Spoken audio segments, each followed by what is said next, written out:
Hello people, Mike from Musicworks Renovations here. Why do we call ourselves Musicworks Renovations? Well, because we work to a different tune, that's right. And today it was Helena Fischer, a German artist, and tomorrow it probably will be too. Well, we're here to help you go from no-go to pro.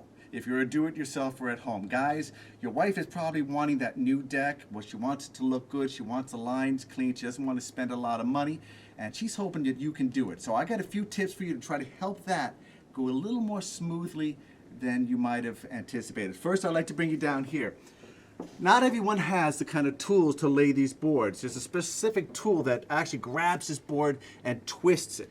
Most homeowners won't have something like that, nor will they have the spaces, but you probably have all the tools you need right there in your garage. One of the things you might have is an old paint stirrer from Home Depot.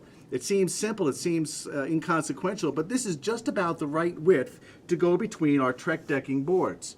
All I did was cut it up into 3 pieces. I took one of our handy dandy screws and I used it as a spacer. By placing these between the boards, we keep the adequate amount of space because it needs to expand and contract. So we start on our left side, we've already actually sunk a screw in, and we wind up working our way to our right side. So we've got one here, and I've got a third one right here.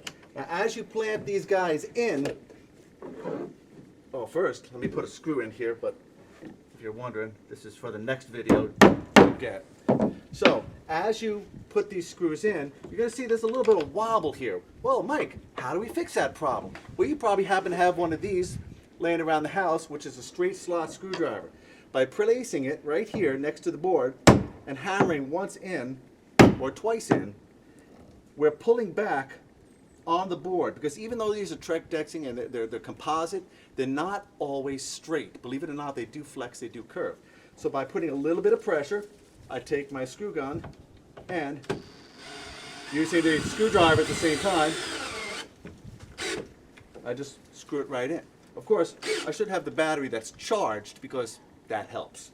But now you're going to see over here, we have the last screw. And you saw, I actually hit it in with a hammer. Now you may have what's called a sleeve bit, which allows the screw to go inside, but most people don't. By tapping these self-drilling screws into the board itself, it actually gives me the framework to be able to sit there and begin the screwing process without a lot of it flopping all over the place. Anyway, this is part 1 of part 3. We hope that your project turns out successful at home. Any questions, leave it in the comment section, or you can write us at info@musicworksstudio.com. That's info@musicworksstudio.com. Hope your project is a success.